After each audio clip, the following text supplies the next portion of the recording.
All right, you guys, welcome to the live. Supergirl here. We are just going to go ahead and get started because I'm very late, mainly just because I had to get a few things in order and I haven't been live for a while, and a lot of stuff in my personal life has been a little bit crazy. So, happy full moon, you guys. It is a strawberry full moon. I think it's a Capricorn moon. Big storm here where I'm at right now in the prairies. So I hope you're all well. What we're going to be doing tonight is we're going to be doing a reading of Legion of Superheroes. Let me see if I want to sit on this chair first. Let's see if that makes things a little better. One sec, my friends. Oh, thank you so much. A little hard for me to see. Oh, Belle, great name. I love that. Hello, beautiful. You are beautiful as well. And I do think beauty is in the eye of the beholder. So thank you so much for thinking so. All right, so let me just get myself a little started, a little sorted. I'm sitting in a different spot. Let me see. That might not be the best way to do that. Hold on, let me. Oh. Samurai Ninja, thank you for that. Let me get myself sorted, then we'll get started. Okay, you guys are very sweet. Thank you. Okay, much better. Okay, I'm in a little bit of a different spot tonight. Kind of by accident. There are no accidents. There are no coincidences. We are going to do a comic book read tonight. Where did I put this? Thank you for reposting as well, you guys. So initially, I was actually going to bring my mic up a bit. So initially, I was going to do this live on on Studio so that you could see the panels of the comic book at the same time. So that is still going to happen, just not on this live. Maybe tomorrow, maybe very soon though. So going forward, every full moon, we're going to be doing something called the Cosmic Comic Book Club, which I'm sure I've referenced to you guys many times before. Hey, Cassie, welcome into the room. Welcome, you guys. And just to explain the Cosmic Comic Book Club, it's just if you were to join any book club or movie club, and let's say that month you have a particular reading that you all read, and then when we all meet, it's going to be more to talk about themes, analysis, takeaways, and even some of the more juicy stuff within comic books that is prophetic in nature, or even what we would consider messages from the universe in a weird way, right? Because I do think that the universe, the cosmos, whatever you want to call it, it does talk to us in different ways, right? Whether or not you hear a song on the radio or you are finding this live right here, right now, these are just different ways, synchronicities in which we find certain stories. And it's really funny, I find how certain stories, oh, Camel Bite, thank you for that. Certain stories will find you when you need them. So quick personal update, you guys, on my end. I have just recently been diagnosed with, not diagnosed, tomorrow I'm going to the clinic to officially get it, but PTSD, yay! I laugh just because it's just a coping mechanism, I suppose, but I have PTSD from my childhood, essentially, I've gone through this with you guys before, I'm not going to rehash it. It's also why I relate to Supergirl a lot, right? I have not yet seen Supergirl in theaters. If you guys have, I hope you liked it. I've heard some mixed reviews. But I think generally speaking, movies in general are having a hard time. I mean, I guess I was born in the 80s, so I'm a bit biased, but I do feel like movies in the 90s before the 2000s just had a little bit of more balls to them, right? They were willing to take more chances. And not to say that Supergirl didn't take any chances, right? Because it's a different riff on her. And I don't want to say that I want them to focus so much on her trauma, but for me personally, I relate to Supergirl because she literally went through a whole load of trauma, and you lost a whole planet, you all that kind of stuff. So how are you able then to take something traumatic that has happened and then continue to live, right? Continue to move on, right? Continue to do honor to those that you have lost in the past. So for myself personally, I just recently realized that, like, oh yeah, I would have PTSD from my very traumatic childhood, right? And to those of you who have gone through traumatic events and, dealt with it, put all that stuff under the rug, you decide to be a strong person and move forward. Good for you, but also realize that, like, there is help out there if you want. Just need my Wonder Woman back. Aw. Oh, thank you for the rose, you guys. And a star is a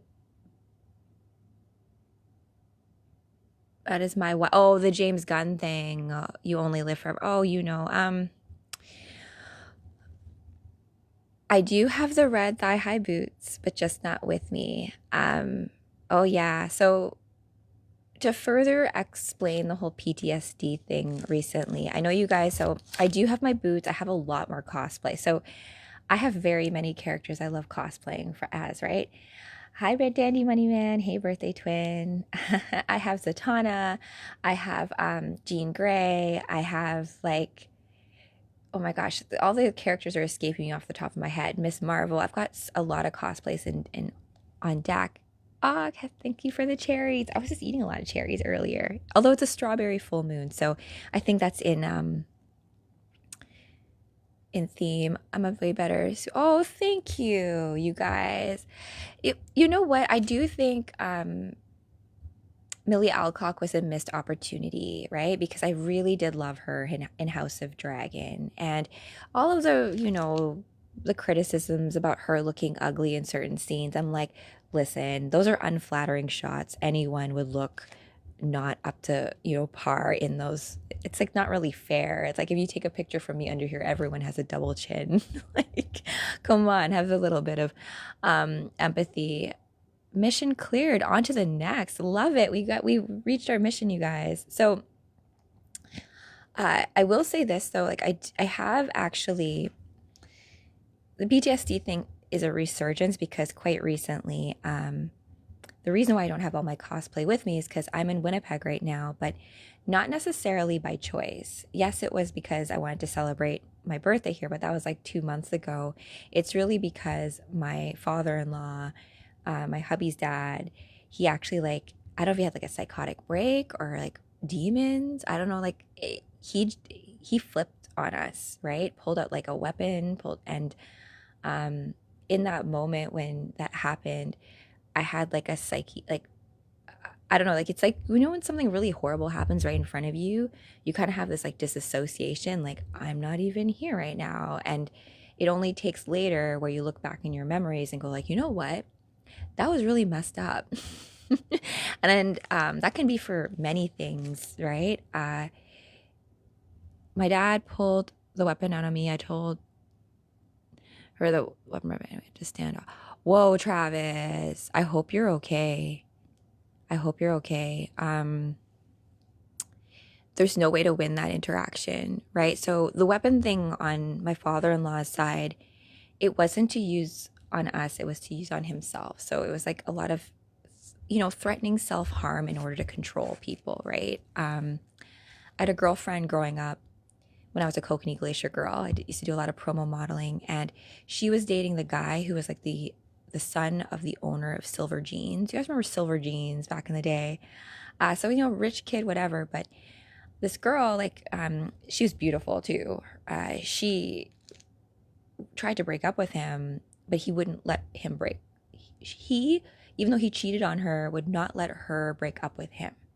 He would go to her house and like threaten to like harm himself if she didn't take him back and stuff. So she had to go and get a restraining order and that kind of stuff. So I find it very, it's very disrespectful when people do stuff like that, throwing around the whole self-harm, because there are people who struggle on a daily basis, myself included, with like really dark thoughts. And when people like, so just like flippantly being like, well, I'm just going to use this on myself if you don't do what I want you to do. It's kind of like, that's so manipulative on a huge level. And there are, like, I went through something like that too when I was like 6 years old with my mom. Like my mom like downed a bunch of pills, and then like cops had to come to my house, and me and my sister were so young at the time. And I remember them speaking to us being like, oh, are you okay? And like my mom like basically blamed me and my little sister for for the whole incident, which is kind of messed up. So that's just like the side note. Tomorrow I'm actually getting a designation for that because I'm trying to get my dog Wolfie to also be my emotional support dog, so I can like fly with him and stuff. Oh, come up with my own crypto. He is my crypto, you guys. Bent ear and everything. And I do think he's a little alien. You know, like how Sonic the Hedgehog isn't really a hedgehog. He's an alien. You just call him a hedgehog. I think like Wolfie is an alien. He just looks like a dog.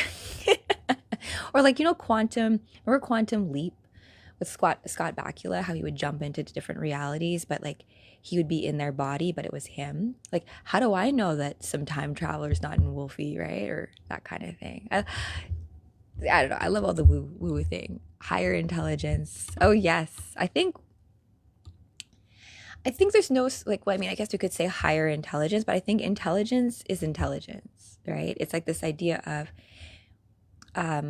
intelligence and then wisdom, right? Knowing something and then having the experience and going through things. And I swear I don't think I'm living in reality anymore. Oh, you only live forever? I have a lot of stuff to talk to you about that. What is reality, right? You determine reality. You do, right? And that's when you come to terms to that and realize we're like co-creating this reality together, like little bubbles that are interacting on each other, you realize that this is the way I like to look at it. I was overhearing something by Joe Rogan when he was talking to Peter Thiel. I don't know who Peter Thiel is. I have a few girlfriends who don't like him, but I'm like, who is this guy? Who are these people? But Joe Rogan was having a conversation basically saying like human beings are crap, right? Like, why would we you give me a starseed vibe, you know. Thank you. I've very recently come to terms with certain memories that I used to have when I was a little girl. So you just gave me like full body tingles when you said that. And I think you saying that probably means you are also one, right? It's like that resonance thing where this is why I loved Supergirl growing up. I still feel like so much like an alien. We're like, and Supergirl has very many conversations with people just where she's like, you realize I'm an alien, right? You know, I don't really belong here. I'm here kind of like because I love Cal, like I love like Superman, and he's like, I need to protect my family, and so it's a matter of that, right? Starseed is an example. I guess my issue, I shouldn't say issue. I don't have an issue with many things. It's more just like about being a bit more specific when we're talking about like the ineffable, the stuff that cannot be just, you know, summed up in a couple of words, right? So when you say higher intelligence, I don't necessarily like the concept of a hierarchy in intelligence. When I was growing up, I won this award from grade 1 to grade 8 called the Highest Academic Achievement Award. Bear in mind, though, this is a small little Catholic school, and so there's only 30 kids in the class. But that being said, I was the smartest kid in class from like grade 1 to grade 8. And now I used to think of school as like a game, a competition. Yes, exactly. Not that kind of intelligence. That kind of intelligence, I would say, is more like smarts, right? Being clever. And just because you are good at taking tests does not necessarily mean you know the material, right? And I knew a lot of people in school who were like dumb, like got D's and stuff, but they were very, very smart kids. And I was friends with them, right? They just didn't like school. And so just because you do bad in school does not make you not smart. And so, hey, Spider Cart, thank you so much. May I ask you your sign? I'm guessing water. It's funny you say that you only live forever. My daytime shows are usually astrology, but I do infuse astrology with a lot of like my readings and divination and that kind of stuff. But I am a Taurus. It's funny, right? People are like, you're a Taurus? I'm like, yes, I am a Taurus. However, you guys, I do have I have a trine, a grand trine in with Neptune. So my sun is trine Neptune, and so I have a very strong connection to Neptunian concepts. So I also have a lot of a lot of planets in the 12th house. So if you're familiar with astrology, the 12th house deals with Pisces house. It's the house of like where things kind of fall apart and like disillusion, or before creation happens in Aries. Pisces is where everything is kind of like undefined before it all comes together. My sister is Taurus. You're a Pisces. You're a Pisces, so you're psychic. I like to say psychics, Pisces have some innate psychic abilities, but psychic can be really, really broken down into more than just like, oh, like you're psychic. There's clairvoyant, there's like remote viewing, there's like astral travels, there's people who can move things with their mind, there's kinetic. So like all of these things, like you can have a multiple stack on it, but I do think based on your astrology stack, you're going to have just like if you like playing an oboe versus the violin, or if you don't even like playing music, you prefer to like paint. So depending on what you find that you want to do, right? All of that, right? So all of that stuff, like how do you know what you want to do, right? For me, I have a Gemini moon. Like I have to struggle with like, thank goodness I'm a Taurus, because I just change my mind very easily, right? And it doesn't mean that like I don't have consistency with things, right? But I can very easily, when people tell me that they have a different favorite than mine, I'm like, oh, I like your favorite too. That kind of thing. What's the best sign? Oh, Gwen Stacy, I saw you there. Oh, and hi Riley. I'm grateful for your clarity. Oh, you guys, appreciate you guys. Astrology is a map for your soul. Totally. I totally think of it as navigation tools as opposed to it being something to believe in, right? The best sign, I think the best sign is whatever sign you are living right now, right? Let's not romanticize other people's, we only know about others through relationship with us, right? So, me being a Taurus for a long time, there's pros and cons to every sign, a shadow and a gift. So Tauruses, good thing about them is super resilient, right? Super steadfast, reliable, loyal, all that kind of sensual, all that good stuff, but also can be obstinate, stubborn, my way or the highway, holding on to certain ways of doing things just because you've been doing it for a long time, right? So all these things that you know about certain signs in yourself, I think what's most important is for you to realize, like, just to check yourself, right?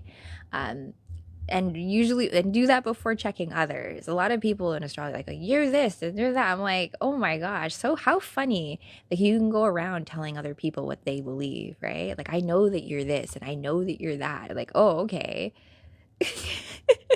Has nothing to do with me, right? It's not his best sign or a race. It's moving through the process of mastering 3D time. Oh yes, you only live forever. That is why you're having feelings of this reality not feeling very real, I think. Oh my goodness, you got a lot of wisdom here in the chat tonight. Love it. And Pizza Senior, hi. Okay, so well, if you guys are new here, welcome to the Cosmic Comic Book Club. I read you guys comic books. I have my comic books here while in cosplay. To all you guys who are returning, hello. Love you guys a lot. Thank you for playing along. That's the biggest thing. Thank you for playing along with me. And this is just, ever since I was a little girl, I've always been a big dreamer, right? I've always trusted that there was more going on behind the scenes when it came to things. And hi you guys, and when it comes to comic books, right? Comic books as a medium, you're very sweet, thank you. Comic books as a medium are, they're quite old now, right? I was talking to my father over dinner time, and he was like, well, aren't comic books for little kids and graphic novels for adults? I'm like, you need to sign your soul tribe, I swear. My soul tribe are the Legion of Superheroes, you guys. That's what I've realized. Love my new. Oh, thank you. I'm glad that you like it. I did not go to the premiere, you guys. I haven't gone to see the movie yet. Don't hate me. I used to be the type of person who I love the theater, right? The very first movie that I saw in theaters was The Little Mermaid in 1989. That's how old I am. I was born in 1985, and my my dad tells this story a lot about how like I was watching the TV, and like the commercials, and it was like The Little Mermaid, right? Only in theaters. So I go to my dad, I'm like, Daddy, it's only in theaters. But of course, it's for a time. I didn't understand that, like, I didn't understand marketing speak, right? And that's the beauty of a child. And so my dad's like, well, do you want to go see The Little Mermaid in theaters? And I was like, yes. And I can't tell you, I was 4 years old when I saw it, right? And, just like the curtains and the lights and like to see that movie on the big screen, there's nothing like it. There's no way in Krypton you're 4 years old. It's just like Supergirl though, right? I don't know if they explain this in the movie, Joshua, but in Supergirl's origin stories, do you know why she's called Supergirl and Superman is Superman, even though Supergirl is older than Superman? Quick quiz. Does anyone know the answer? Did my ship get delayed? That is part of it. Yes, Joshua. Yes, that's a great way to put it. So there's a few origin stories for Supergirl. There's a few versions, just like there are of Batman and Wonder Woman and all of our favorite friends, our super friends. But Supergirl specifically, from what I know of her origin, the reason why she is Supergirl and Superman is Superman is that came out of space warp earlier. Yes, you guys. And her Uber girl. Oh yeah, I like that too. I like Germany a lot though. I have a few friends in Germany because I used to be a, what was my title again? International relationship manager in digital for KPMG. So I actually was a manager for 137 countries, and one of them was Germany, and I liked Germany a lot. Lala was my friend there, and she was like half Mauritius, if you guys were Mauritiuses, and half German, and people all thought that we were sisters all the time, which is kind of funny. I heard they're fast tracking the name and Deathstroke movie, and I don't know how to feel about that. Do you like Deathstroke as a character? Do you? Oh, actually, I went on a tangent. Sorry. So Supergirl, and this is also why I love her a lot, because I feel, oh my gosh, so many commonalities, even though she's a fictional cartoon character and I'm real. But Superman, of course, Kal-El, he gets shot out into his little space capsule because Krypton is dying. And the thing is that on Krypton, Jor-El and, oh my gosh, Allura, is that? I think Allura's is my mom's name. But anyway, so Jor-El and Superman's mom, they make a call and they send Superman off to Earth because Krypton is dying. But no one else on Krypton believes Jor-El, right? They think he's just some crazy guy, right? Is it Lara? Lara L? And did you know, Joshua, Lara and Kara, they're both, I think, equivalency, like in the Kryptonian pantheon of gods and goddesses. Lara and Kara, they're sometimes equivalent goddesses of the goddesses of love and beauty. So we're both named after her. You are my sister. Yeah. Okay. So bingo DJ. So Kal-El gets sent off to Earth, right? And he's a baby at this time. So as you guys know, Martha and John find him. He grows up and becomes the Superman we all know and love, right? Grows up in Smallville. All that happens. Josh, I'm married. Yeah, I've been married for a long, long time. We actually celebrated our 11th wedding anniversary today. Oh my gosh, I'm gonna go. I put a bookmark in that for a second. Thank you, you guys. And hey, Phillips. Also, too, if you are on my Discord channel, I am organizing a lot of stuff. So stay tuned for that actually to be a bit more active coming up, because I don't have to worry about copyright on Discord. Oh, I have a lot of friends, you guys. And growing up, I was a big matchmaker. I've just been out of practice a little bit just because, as I said, I've been going through some mental issues. And so now that I'm getting help, I'm going to be going back around and like reconnecting with a lot of my girlfriends, getting them involved in cosplay with me, because as you guys know, like I'm super nerdy. Not everyone who cosplays is as like nerdy as I am, and I don't necessarily think you need to know all of like the backstory and lore to do cosplay, right? Hey Zono X, hey, good, you came just in time. Supergirl had a crush on Superman. Well, I mean, I love Obi-Wan Kenobi. Oh my gosh, love it. So before we get started, the backstory of Supergirl's origin is that my father, Zor-El, right? And it's funny, I think that's the nomenclature in Krypton, right? If it's you're female, you end up taking your dad's full surname. That's why it's Kal-El and Kara Zor-El. Yes. And El, funny, right? El means deity right? Thank you. You only live forever. Have a great night. Hopefully catch you again soon. And you know what? This reality isn't very real, but what is real anyways? Right? Because Superman's real to us, but is he real? Right? Yeah. My fingers too. No worries. Thank you for the roses. Okay, and so to finish off the story about exactly Zono X, I think it's more for us to play with it, right? Alan Moore has a really beautiful foreword in the Book of Magic where he talks about how consciousness itself is made up. So we believe in consciousness, so like I guess it's not real, right? And just because things aren't real does not make it unimportant, right? Doesn't mean it doesn't matter just because it isn't real. Like think of all the dreams you have, think of the wishes you have. Those aren't real, but they're very important, right? So this reality, or rather the powers that aren't the enemy, because there would be no need for superheroes if there wasn't a reason for it, right? And that's, I think, probably why we haven't gotten true power yet, but I'll get to that in a sec. We just haven't found them yet, 100%. So with Supergirl, her father realizing that, oh shoot, Jor-El, you were right.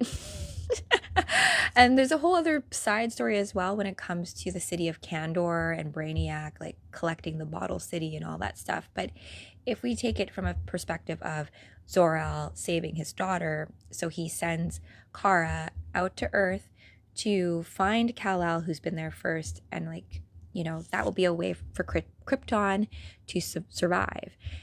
So she goes, this happens, but remember at this time, Supergirl's 16, 14, 15, she's a teenager, 14, 15, 16, I forget exactly her age. Because when Kal is sent out to space, to Earth, Supergirl's already a teenager. So keep that in mind. So now when she's sent, she ends up being in stasis for 30 years around the Earth, right? And I don't know what they do in the movie. I know in the movie she ends up like her little launching pad, her little spaceship ends up landing near the Fortress of Solitude. But in most other stories, her capsule ends up like landing in Gotham, like Gotham Harbor, and Batman finds her, and Batman of course doesn't trust her because Batman doesn't trust anyone, and she's like, I'm looking for Kal-El, and that whole situation, right? So that is why Supergirl is Supergirl, even though she is older than Superman. She was in stasis for 30 years. So technically speaking, her and I are probably close to the same age, right? Because if I'm like 40, right?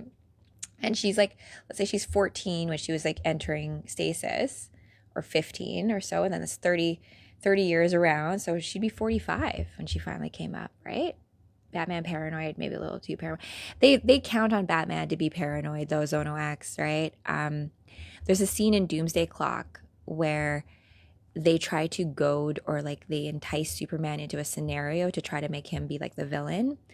And Batman he figures it out, because Batman figures, but it's just a little bit too late. And he's calling like Superman on his like, and does like, don't go, it's a trap, but it's too late. So, you know, She would be, thank you, thank you. Okay, so you guys, let's begin the comic book read tonight. We are going to be doing a continuation of Legion of Superheroes.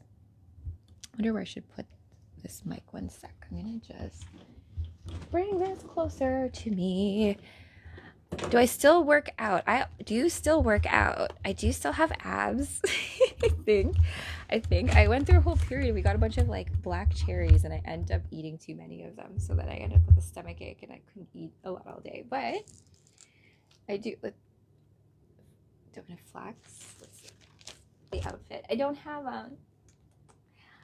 have my cape on today. I was a little hot and I don't have my boots on. I will get my boots as soon as possible, and I have a few things to do with that. All right, guys, let's get into the read. If you haven't joined me for the previous reads of Legion of, I have not yet, Zono X. You know why? I've been getting some PTSD stuff. ready. Okay, so I will read it actually though this week. Those I actually have my reading scheduled to, because reading actually has been a wonderful thing for like my mental health, and so comic books, stories, all that kind of stuff, I will get it. Yeah, I've been actually, so you know how I was talking to you guys about how like what happened with my father-in-law pulling out the weapon and stuff, all that kind of stuff. So I've actually gone to therapy, and I'm actually like, after going to therapy a few times, like, you think you have PTSD? I'm like, do I? And then I did a little checklist like assessment thing, and I'm like, oh my gosh, I do. That being said, though, any kind of diagnosis is not a sentence, right? It's like once you know something, then you can like work on addressing it. Thanks, Sonoax. You know, it's really from my childhood, right? But I've been struggling lately just because of the more recent events of what happened with my father-in-law pulling out the weapon and us like fleeing to Winnipeg and all this like old memory stuff coming back. I've had like, you know, like when you go through trauma and you disassociate and like in your head you kind of have like these boxes and you like put all the bad memories in a box and you put in a closet over here and you're like, I'm not going to look at that, right? So unfortunately, sometimes when you open up good memories, some of the bad memories also come out, and it's like, yeah, I just wasn't prepared for how extreme the childhood abuse was to really look at it like in full glory, I suppose. And I've just been struggling with things like, you know, recurring nightmares and like having, why I'm on late with you guys right now too, like sleeping and just like, you know, like you repeat the same traumatic memory over and over again, right? So the bad memories, like I love good memories are the best, but why is it so hard for the good memories to show up? And like I try to spend time, like they're not that great right now. I'm not fully abbed out. Because if you ever compete in fitness and stuff too, you'll know that like your abs are also dependent on your water levels too, right? So it's not just because you're fat. Sometimes it's just like, you know, I'm holding water, you know, if you're stressed. Oh, fractal spiral. Okay, so I've read you guys this before, Legion of Superheroes with Supergirl. If you're not familiar with the Legion, they're a group of superheroes from the future who they're all teenagers, right? Fractal spiral, and I relate to that a bit just because my own teenage life, I was busy caretaking my parents. I never had like my own life, and so the fight to have your own independence, the fight to be yourself, the fight to be exactly who you are, bar none, because you are unique and special, not easy. People always want to make you who they want you to be, like to quote that Linkin Park song, right? Like, tired of being what you want me to be, right? Lost under the pressure, right? All that kind of stuff. But to be yourself, bar none, unapologetically loving what you love, right? Even though people think it's silly or frivolous or all this kind of stuff. So hard. Yes, in a cage. I literally have been in a cage for a long time, and I relate to Supergirl in that sense where, you know, she talks about how her dad, uses stories and myths to control her. And I've had to deal with that, right? Even though my mom was abusive, my dad himself was also abused from that, right? So it's like a little bit of a level of enablement, and I've had to do my own forgiveness on my end, because you know, people do their best, and even though it ends up in a situation of that ends up with you being hurt, you can kind of like, if people think you're not right, then they're not your people, right? And if you are and if you think you're Jesus Christ, then you're Jesus Christ. No one has the right to tell you otherwise, as long as you're not hurting anybody with it, right? None of our business. If someone believes that they're Supergirl and they go out and help people, what would be so bad about that? Oh wait, I know. The powers that be would not want us to have superpowers, right? Because then we wouldn't need them anymore. We would just then get to depend on each other. So if you needed me, you could just you wouldn't even need to have to call. You'd have to just think. You'd have to think, and I would feel you, and I would come over, right? So we're not there yet, but we will get there. I have had dreams, very many dreams when I was little, about this time right here, right now. But guess what? It takes a lot, because we live, I'm getting, ooh, because think of it this way, we live in such a place that is so dense now, you guys. We don't believe in miracles. We don't believe in like all this like woo-woo stuff, right? We just like, but we believe in licenses. We believe in taxes. We believe in the prime minister. We believe in these wars that we do, right? If we all just decide as one that we don't believe in that anymore, this game is over, right? And we start believing in ourselves. So I think where we all wake up, yes. You guys know exactly. You guys all got the same dream, the same message. So I will open up to you guys to realize that if you're feeling like, in comic books they talk about this couldn't all be about me. But guess what? It is. Your life is all about you. And there is a lot of us, myself included, waiting for you to wake up. I'm waiting for me to wake up too, fully, right? Oh, you guys. Okay, so we have been reading this story for a little while. Superboy's Legion of Superheroes. I really love the Legion of Superheroes just because it takes place in the future. And this Legion, right, they do play a lot with the past. If you've read Doomsday Clock, Whatever Happened to the Man of Tomorrow, a lot of things where you have like Brainiac 5 from the future, or you have Saturn Girl, who's a personal favorite of mine, where they intervene in the past. And so this comes into the whole time travel thing, right? And like if we look at even Terminator, like the conundrum of like how in Terminator 1, they send back the Terminator to kill Sarah Connor so that John Connor is never born. But in doing that, Kyle Reese is sent back into time, and Kyle Reese and Sarah Connor get together and they have John Connor. So had the Terminators not done that to try to stop John Connor from being born, John Connor would have never been born.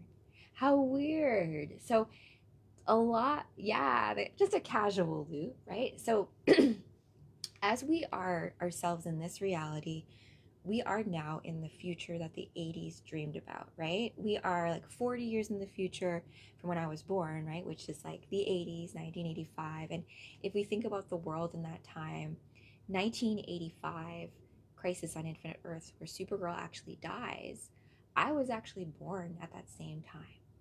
So for me personally, Supergirl as an archetype, as a character, resonates deeply on me. And it doesn't mean there aren't other Supergirls out there. I just think that I am one. Whatever that means in this world. And so, you guys are sweet. So let's go into the read. I have actually read this to you guys before. We're going to just continue onward.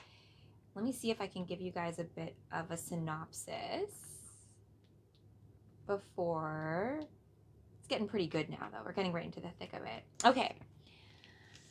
You make me lose my mind too much. Crisis on Infinite. Yes, Sono X. It is really good. And it's funny, like my dad was asking me, like, what's the difference between a graphic novel and a comic book? And technically speaking, I think a graphic novel is like if a comic book is 60 pages or more. So I guess technically speaking, this is a graphic novel. But what you see in like Crisis on Infinite Earths, or if you have like series, even like X-Men versus Avengers, all that kind of stuff, a lot of the big storylines will be the serialized comic books put together in a book. So it's not technically a graphic novel, that kind of thing. However, the definition of things doesn't matter really at the end of the day, right? We get so caught up sometimes in what we call things and name things and get so like a butthurt about stuff when like really what matters is if you like the story or not, if it vibes with you. And if it doesn't, then it doesn't. And if it does, then amazing. And you now found potentially a new favorite story, right? That can help you in your times of need. Oh yeah, yo, I agree. Yeah, I agree. Exactly, Philip. They're thicker comic books. So like Watchmen, for example, is technically a graphic novel. Crisis on Infinite Earth technically is a series of comic books that they put together, and it's now like, of course, a graphic novel if you read the whole thing, right, as one. We're so quick to attach meaning, but that's the thing, right? What a great comment. We as humans, we create the meaning, right? So let's like thumbs up, right? Like, hey, thumbs up. I think if you do a thumbs up in France, it's like a slur or it's like bad, right? That kind of thing. Or if you give someone the finger, right? Which I'm not going to do. If someone doesn't know what that means, they're not going to know what that means, right? Not looking good for Supergirl. I know, Dark Rider. I've heard the box office wasn't good. Although the box office doesn't mean anything. Yeah. Sad. I do think a lot of it has maybe to do with maybe the bad press with Millie Alcock, which I think semi might have been done on purpose, but at the same time also James Gunn I just don't think was the right person to do the movie. I mean, I always hope for the best. I am still gonna watch it. Wait. Well, James messed up. Yeah. But I mean, I will put it this way. Like, let's look at the directors, like Christopher Nolan, who the Odyssey coming out looks really bad to me right now, too. I'm like, why wouldn't you just make it a space Odyssey, right? Any director, anyone like George Lucas and Star Wars, anyone who's making things like Terminator, James Cameron, any of these guys, like, I think we have to also remember everyone is just a conduit, right? You guys writing fan fiction, Zono X, me writing my own book, anyone, this cosplay right now, we are just a conduit for the imagination realm. We are the way by which the universe is knowing itself. And so when we watch like a movie, we are but seeing one person's, one director and his team's version of that story, right? And if it's done well, amazing. But if it's done badly, I think in some ways, like I love the old Batman and Robin movie, even though people didn't like it, right? I think that there is still place for things that are considered bad movies. If not now, they end up being like cult fan favorites like 10 years from now when it all makes sense in the grand scheme of things. So even if things, let's say, look bad right now, right off the box office kind of thing, I think there's maybe more to it in how we kind of gauge how all this will like play out. You can still, exactly, I love bad movies. Like, what's your guys' favorite bad movie if you think of it as like bad, right?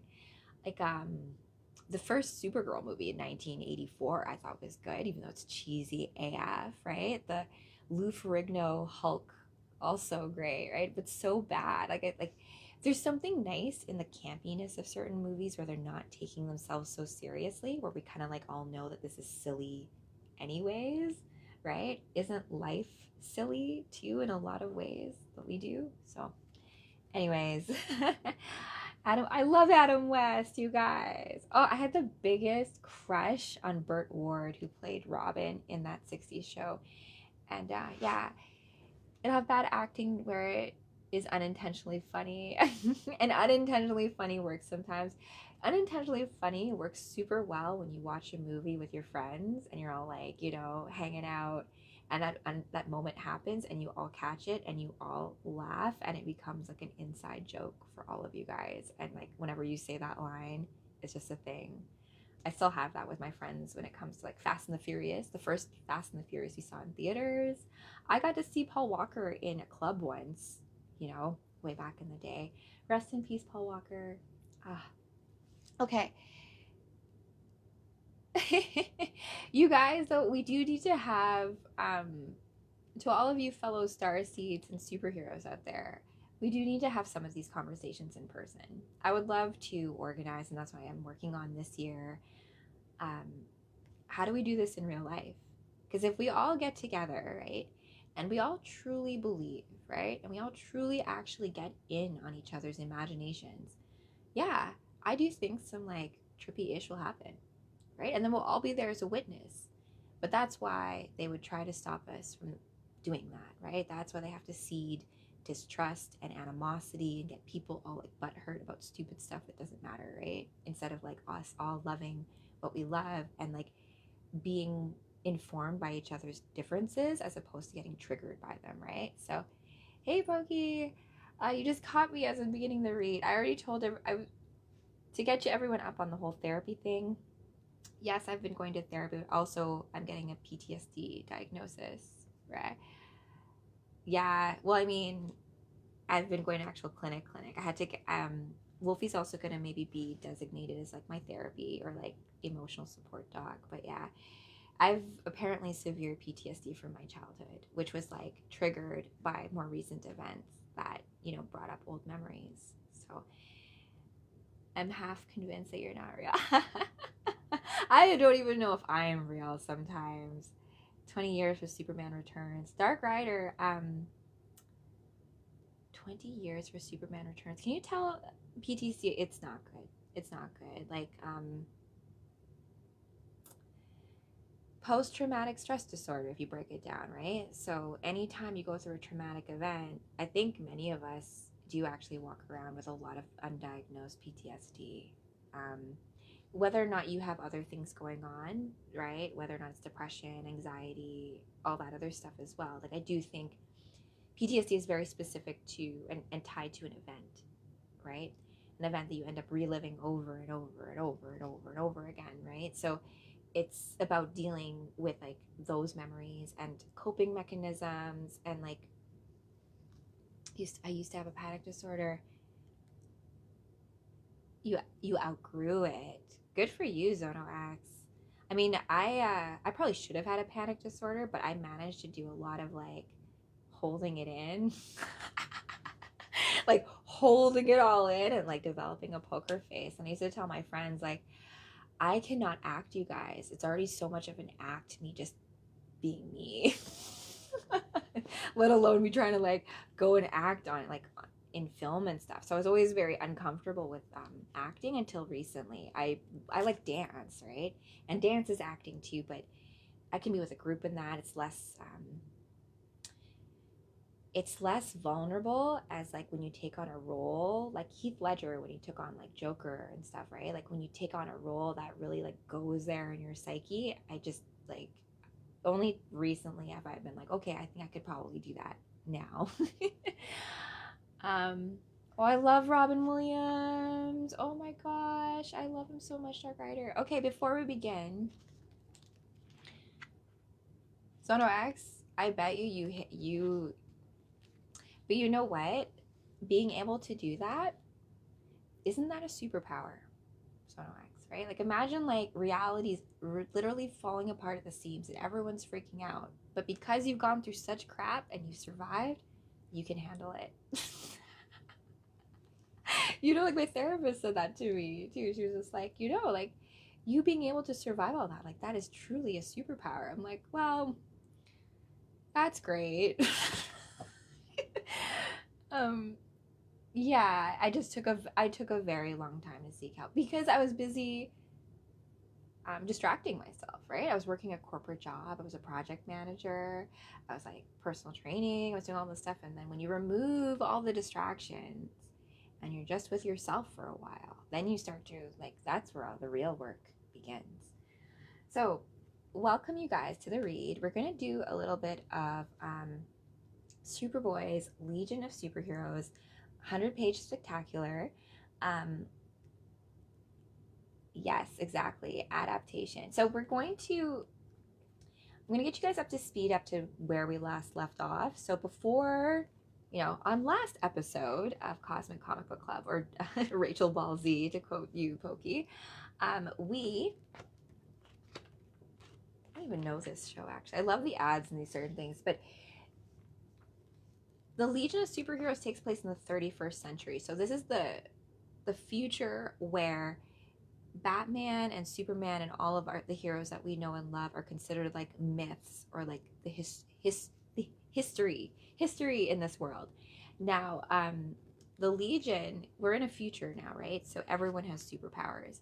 So Superboy, in this case, has decided, because he loves Superman so much in the past so much, he wants to make his own Legion of Heroes. So he does like the American Idol thing and has a bunch of tryouts, right? Has a bunch of little tryouts to see who can join the Legion of Superheroes. And the founding members, of course, were like Cosmic Boy, Lightning Lad, and Saturn Girl.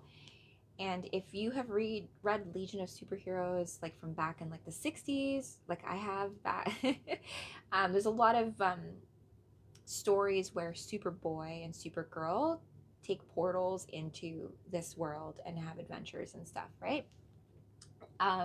So this is just a story in that world, and we're just going to drop right into it. I'll get you guys up to speed if you're not familiar. Any questions, please do raise your hand in the chat. I will get to them as soon as I see them, but as soon as I'm going to try to get through this as much as possible. And you can get replays and rereads, of course, on my YouTube channel, as well as I'm going to be re-editing and updating a lot of the library itself so that you can actually like see the panels up close, because I do like a lot of how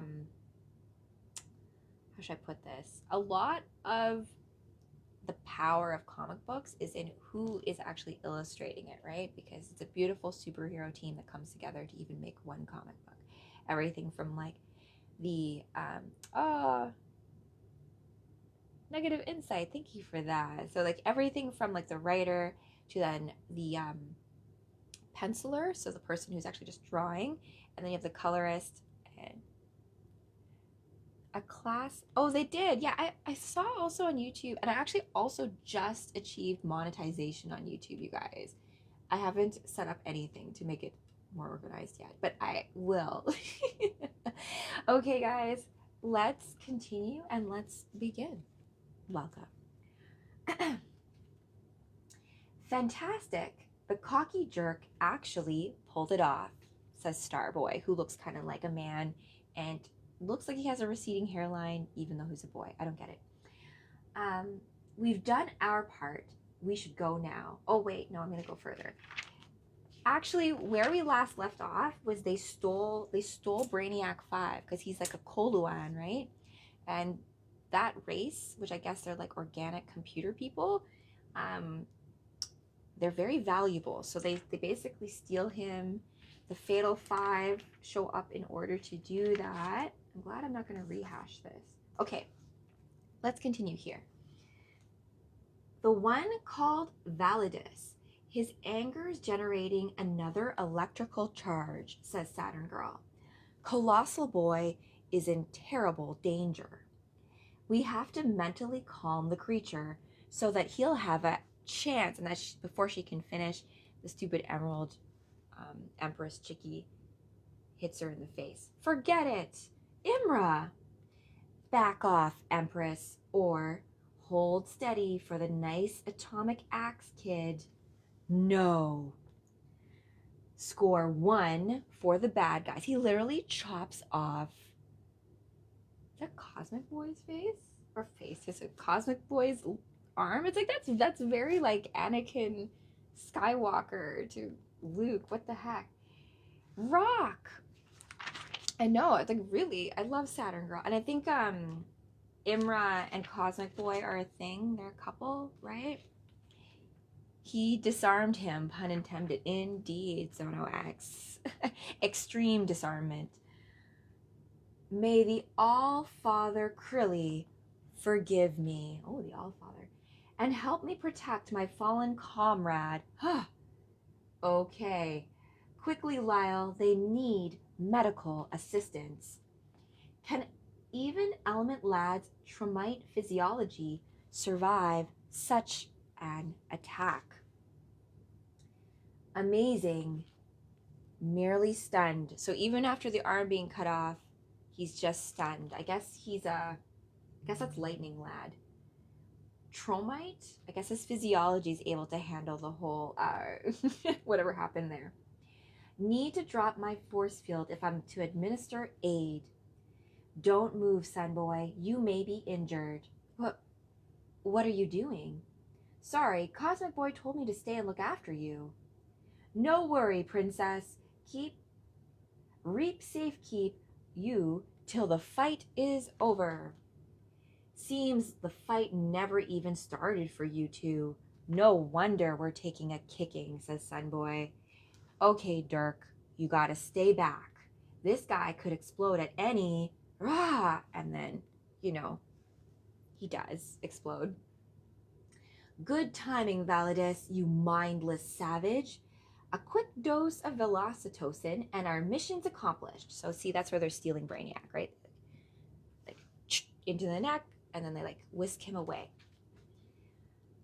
No, on your feet, Persuader. We have gotten what we came here for. It is time to get out of here. And then, this was just a warning, Superboy. You keep out of our territory.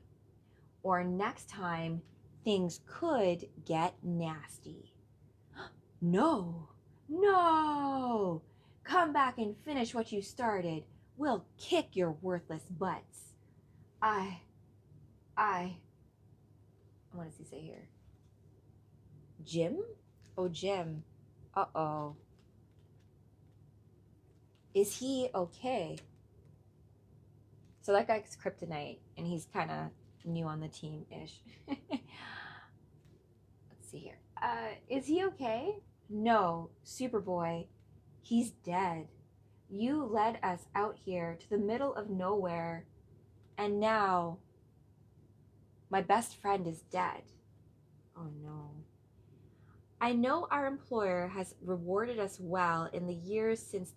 Oh my God, that's really dark. So Lightning Lad didn't die, but I forget what this guy's name is. This guy, right? They joined the team together in let me see if I can go back here. Back when they were doing like their tryouts, right? Yeah, they're together. Saturn Girl and Rock, love.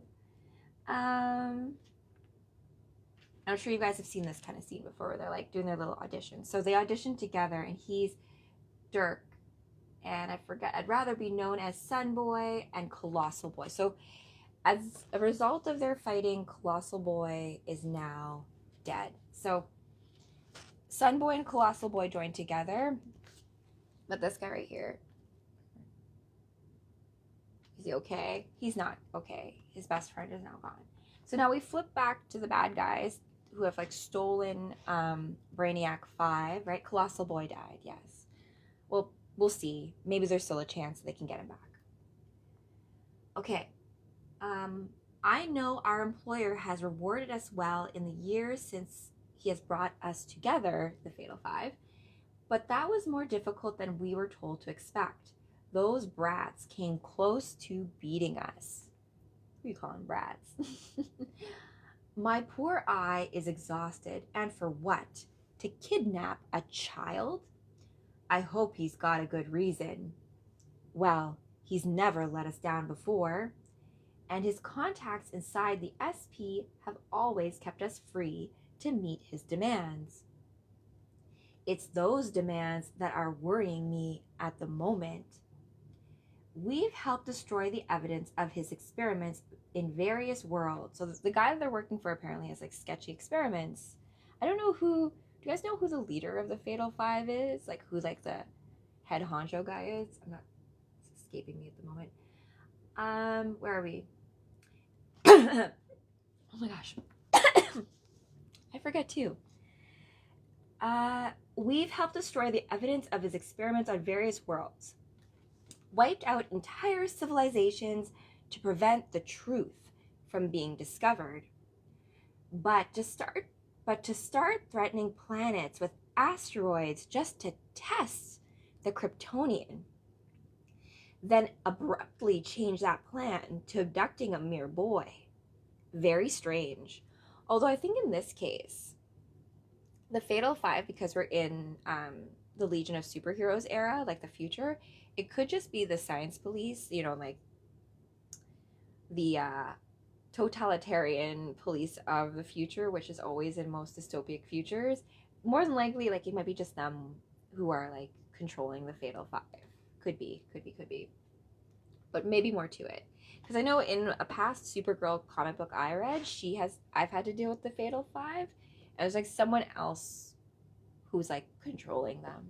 Yeah, well, I guess we're gonna have to see, right? This Koluan is valuable then. Extremely. Supposedly, Koluans live only to collect knowledge. You could spend a whole lifetime and never set eyes upon a member of the most intelligent race to ever exist. This is why Supergirl loves Brainy, though, right? Because of his 5th level intelligence, very sexy. Now we've got one right before us, and I can't even begin to imagine what is going to happen to him. That, my myopic catspaw, is the very reason why I must now take over in person. Indeed. Oh, Lex Luthor. Oh my gosh, he looks all like chubby here. Are you behind the Fatal Five? What the F? Your failure to comprehend my designs is understandable, since the schemes of Lex Luthor have meant the downfall of many over the centuries. So I guess it's him. The question is, do you wish to share their fate or join me in a conquest that has been a millennium in the planning? Sunboy's outburst was understandable.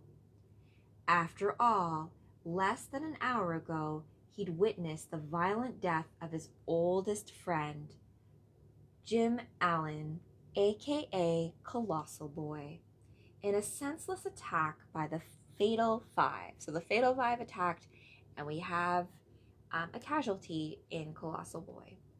Superboy's Legion had excelled themselves in their inaugural mission to save the planet Rimbor. But then the young heroes paid a terrible price for their lack of experience against a ruthless enemy, some more dearly than others. We only wanted to help people. This should have been fun. But now Jim is dead, and I want revenge. Because Sunboy and Colossal Boy, when they actually first joined the Legion of Superheroes, and they had like, you know, the auditions, like American Idol, everything's all fun. I want to be a superhero. I want to meet hot chicks and all that kind of stuff. And like, but we now see that when you're a superhero, there are very real consequences to when you go out in the field, right? Great loss. And now he wants revenge on the Fatal Five who have killed his best friend.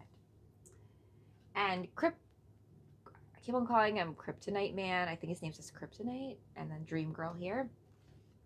He says, "You're not the only one, Sunboy. Joe, wait. I say we rescue the Brainiac and kick some Fatal Five butt at the same time." Kind of with you on that. Well said, Ultra Boy. Oh, that's his name, Ultra Boy. I keep on calling him Kryptonian. Well said, Ultra Boy. This battle is not yet over. I would relish a rematch. I thought I joined a team that would make a difference. Enough talk. Let's act now and quickly.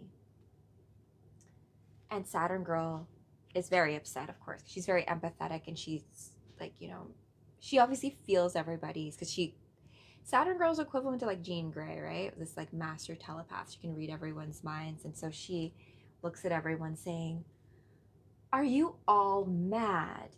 The Fatal Five were too powerful before. What makes you think you'll fare any better a second time?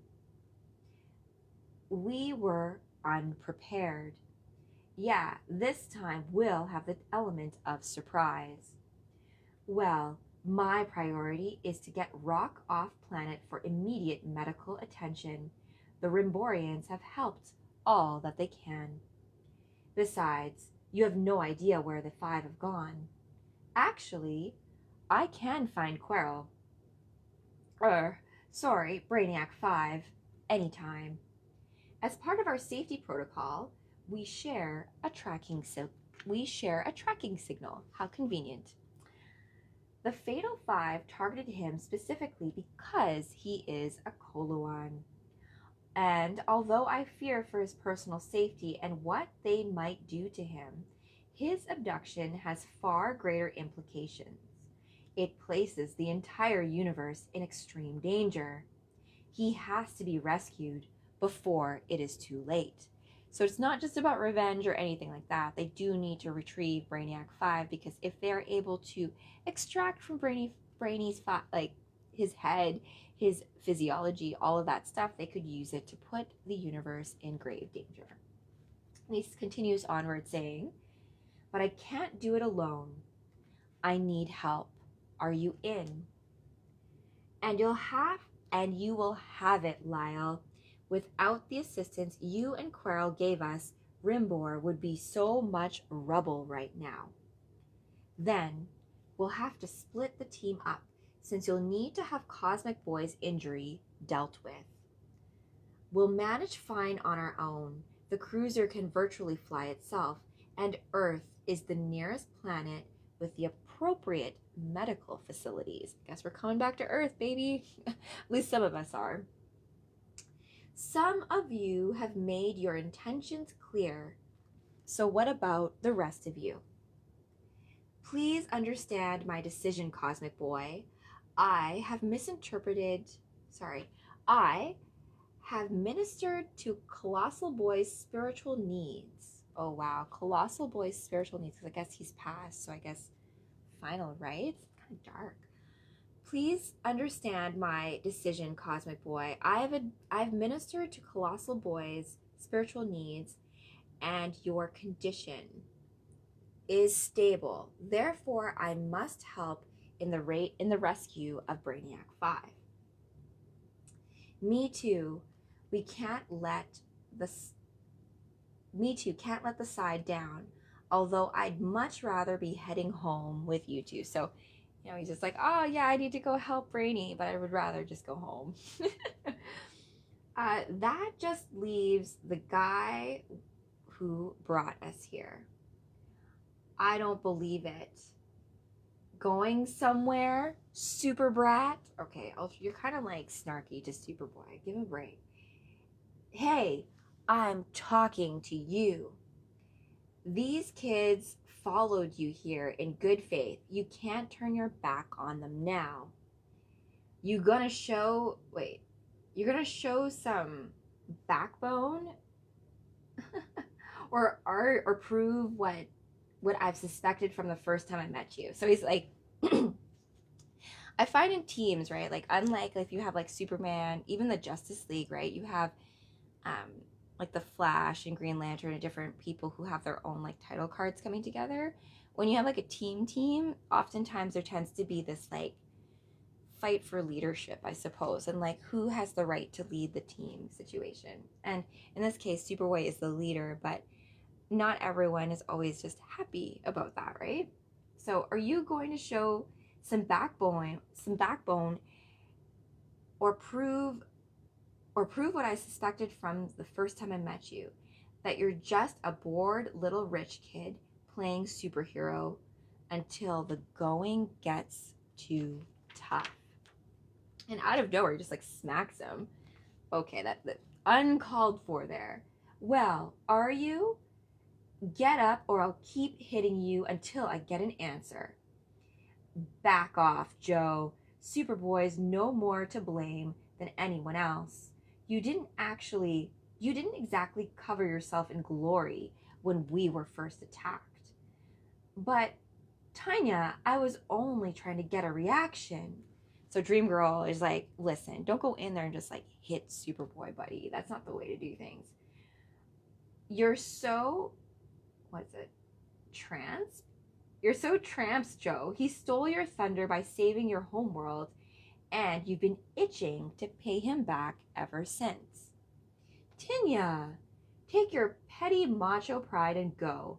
I am staying with Superboy. So Dream Girl has had it with this like attitude. You don't just go around punching people. You know, like when you're with a guy and he's like kind of a douchebag, and you can't just act like that. So she's like, you could have messed up the whole homeworld, saving the homeworld situation, but Superboy came in and helped. So she's like, I'm staying with Superboy, and he's all like butthurt about it, obviously. That's a cute couple, Dream Girl and Superboy. There, do that, okay. You've got what you've always wanted, Joe. Your own gang to blindly follow your every word. Ultra Boy, we'd better make a move soon. The signal could come, or rather, could fade at any time. Okay, leave those two sulking. We've got some bad guys to take care of. So these guys are just going to go off to run after Brainiac 5, get him back. But Saturn Girl already cautioned them. She's like, we need better preparation. We should probably regroup. You know, in D&D, we probably need a long rest before we continue onward in the campaign. But they're impatient. Sunboy wants revenge. They want to get this done, right? And I get it, too, because you do need to get Brainy back. But Dream Girl doesn't like the way that Ultra Boy's been like behaving, so she's like, I'm staying with Superboy. And Saturn Girl has to get Cosmic Boy some medical attention. So I think the four of them are probably going to go to Earth. Okay, leave those two sulking. We've got some bad guys to take care of. Not two, Jonah. 3. Keep still has to fulfill promise. Protect Princess Wazo. Good care I take of her. Sweat not. So Dream Girl's also a princess, as they are. And she's got this little like alien friend who's like supposed to like protect her. So he's obviously not going to go with Ultra Boy. He's going to stay with the princess. So the princess is going to be with Superboy, and they're going to go to Earth with Cosmic Boy and Saturn Girl. Okay. And that was the situation over 2 hours ago. Your son's unhurt, Mr. Brand. Only his pride is bruised. He's a good person who's racked with guilt for what happened out here. And I feel terrible reporting to you behind his back like this, sir. You're a very resourceful young lady, Miss Olsen. Draw comfort from her Jimmy Olsen. So Miss Olsen, this chica, I think is Jimmy's great-great-great-great-granddaughter. Oh, hi, Cape Town, Brett. My dad is South African, so that's fun. Hi, South Africa. That's fun. So just to get you guys up to speed, we are reading Superboy's Legion 100-page spectacular. I guess technically a graphic novel as opposed to a comic book. And I am your host, Supergirl. We are reading. If you're not familiar with the Legion of Superheroes, they're a team of super teenagers from the 31st century in the world of DC. Yeah, Jimmy does have quite the lineage. I think her name's Lois. It's like Lois Olsen, which is an interesting play between Lois Lane and Jimmy Olsen, right? So kind of fun. Remember, this is the future, right? And all the events of the Daily Planet, all the great works of the Justice League of that time are considered basically like history or mythology in this world, where you have a lot of people who have powers. And so you have a group of teenagers who get together and, you know, save the world from bad guys and stuff. Thank you. My mom's Filipino, my dad's South African, so it's like I like to call myself like a blazon, right? Black, white, and Asian, and I was born right here in the prairies. So that being said, I relate a lot to Kara being Kryptonian, because I do consider myself an earthling, and I don't really subscribe to just like one tag, I guess, right? All right. But I love Cape Town. I love South Africa. And I mean, like, my genes, my blood, my soul, it comes from there too, right? So I love it. And I did get to visit South Africa in like 2017 for work, but we didn't go to Cape Town. We only went to Johannesburg. I shouldn't say only, because Johannesburg's fine. It's just a bit more of a city kind of place. I would love to come visit again under not work circumstances, a bit more play, I think. Uh, Also to South Africa, beautiful. And the people there, so wonderful. When I went to go visit, I remember, because I look Asian, right? Like people wouldn't suspect that I'm half South African, but I loved going around telling people that I was half South African. Like, what? And it was such a beautiful way they responded to it, just like how like it's Mother Africa and all of us are like brothers and sisters of like the world, right? But also, yeah, of course. Okay, let's continue onward, guys. So to get you guys up to speed, Legion of Superheroes, they did like a big like audition. Superboy did a big audition, so they got their team. They went on their first mission, which was to stop this asteroid from hitting the planet Rimbor, which is Ultra Boy's home planet. So they did that. Yay, we won. We saved the planet from destruction. But then the Fatal Five shows up, working for Lex Luthor, I think. And they basically steal Brainiac 5 away. So now the team is split because Colossal Boy died, who's Sunboy's friend, and he wants to get revenge. They've stolen Brainiac 5, so they have a group of the Legion that wants to go off and do a rescue mission and get revenge. And they have the other half because Cosmic Boy got his arm cut off and needs medical attention. Saturn Girl is going to take him to Earth. And Superboy's kind of shell-shocked because I don't think he expected to lose a member on the team. It's when you're a leader, right? It's not just about you, it is about your team. So if you lose someone on the team, that is a big deal. Just as someone who has project managed, or when you lose people or you like have a loss, you take that extra hard. And so this guy, Ultra Boy, is trying to like get a reaction from Superboy, and in his like douchebag behavior, his girlfriend Dream Girl was basically like, I don't want to deal with you anymore. I'm gonna hang out with Superboy. Kind of like what happens in like a lot of like 80s movies, like Footloose and stuff, where like douchebag boyfriend, the girl's like, okay, you're kind of a loser. I'm only with you because everyone wants me to be with you, and then I am gonna follow my heart and be with the weirdo guy because that's actually who I really want to be with. I do believe so. Legion of Superheroes has been done in animation. Also, this version in Crisis on Infinite Earths, the animated version, I might bring that up tomorrow. It's worth a relook, because if you've read Crisis on Infinite Earths, they did an animated version of that in 2022, I believe, and they do a different riff on it where they have Kara basically take on what Harbinger kind of does, like Lila and stuff. But there is a scene in there with the Legion, right, with Dawnstar and Brainy when their world gets destroyed, which is an interesting concept when you think about how the timelines work and stuff. And I know, but I mean, I don't really trust Rotten Tomatoes too much too, or critics generally. Quick Marvel versus DC, Hulk versus Doomsday. Ooh. Oh, that's a good matchup. Zonax. We should actually maybe have a show where we have like maybe I know there's a YouTube channel that does that too, where they have like imagined battles between people, but we could maybe do a version of that here with like different stats and stuff too, right? Okay, let's continue onward. Who do you have winning, by the way, Zonax? Hulk versus Doomsday? I would want Hulk to win, but I think Doomsday would win. That's my opinion. 57 on there, and I trust it on occasions. Could be worse, Dark Rider, I feel like. Oh, you're back. Hey, Fractal. Come back. Okay, which Hulk? Oh, good question. Good question.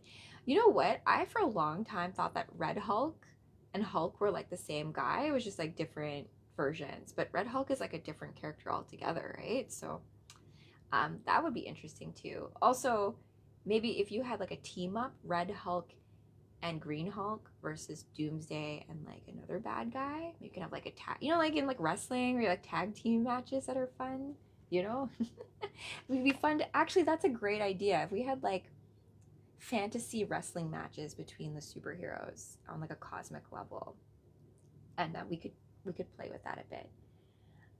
Regular luck Hulk, he can win.